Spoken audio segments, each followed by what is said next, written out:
Comment les friches se sont retrouvées en Bretagne? Les friches, c'est une longue histoire. C'est un rêve.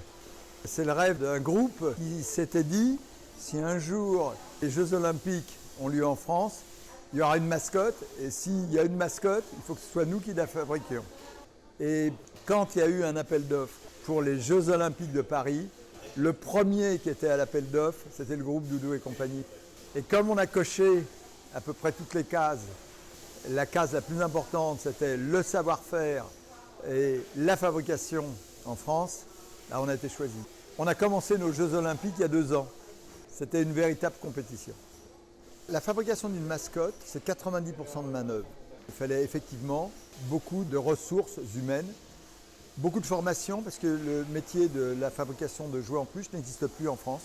Nous avions la volonté, dans le groupe, de toute manière, de faire grossir cette partie de production en France. Le levier de la fabrication de la mascotte est un levier fort. Aujourd'hui, on produit 500 mascottes jour. Demain, on va produire 1000 mascottes jour. Pour la région de Vitré, pour la région de la Guerche de Bretagne qui nous a accueillis, c'est un véritable terrain d'embauche. Moi, ça fait 6 mois que je suis arrivée ici et sinon, avant, j'étais maroquinière. C'est pas tous les jours qu'on peut faire ça, donc c'est une belle épreuve, une belle opportunité de pouvoir faire ça, de le dire aussi aux gens que c'est moi qui l'a fait quand on la voit passer à la télé. Ce que j'aime, c'est ce qui est valorisant, c'est de pouvoir la faire en entière. Après, le moment le plus difficile sur la mascotte, je trouve, moi, ça va être au niveau du chapeau phrygien qui va être un peu plus compliqué, où on a moins d'espace où passer le pied. Mais sinon, intéressant à faire. On a des programmes qui sont préconçus. Alors moi, je programme la machine au niveau des films. Je travaille sur une brodeuse 4 têtes. Alors c'est-à-dire qu'on peut broder 4 logos en même temps. Et sur cette brodeuse, on a 15 aiguilles qu'on peut enfiler avec des fils différents, ce qui fait que la tête bouge afin d'utiliser le fil souhaité pour chaque tracé. Je mets le nombre de points souhaités et comme ça, ma machine se met exactement là où je veux commencer. C'est parti.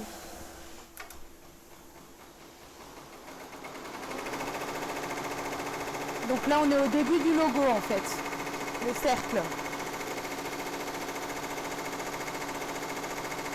Nous, on fabriquera ce que va demander le consommateur, ce que va demander le marché.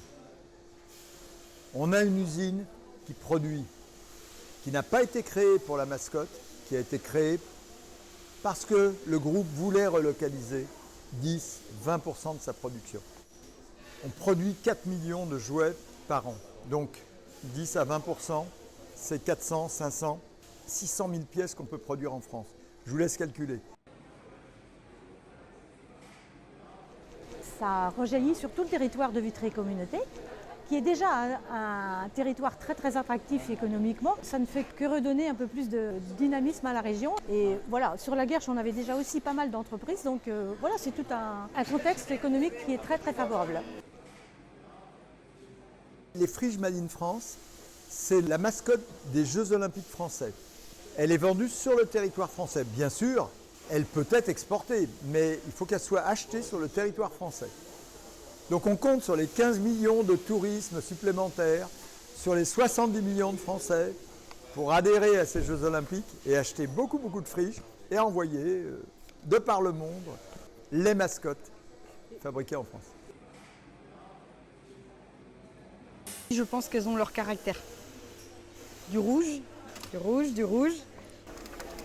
Elles sont pas faciles à prendre en main. La friche Made in France, peut-être qu'elle est plus sportive, bah oui, parce qu'elle a une mémoire de forme, donc elle peut faire du sport, donc ça c'est un élément supplémentaire. Elle a une peluche qui est différente, plus soyeuse, c'est bien sûr, elle fait partie de la famille des friches, mais surtout elle a une grande particularité, c'est qu'elle est fabriquée en France.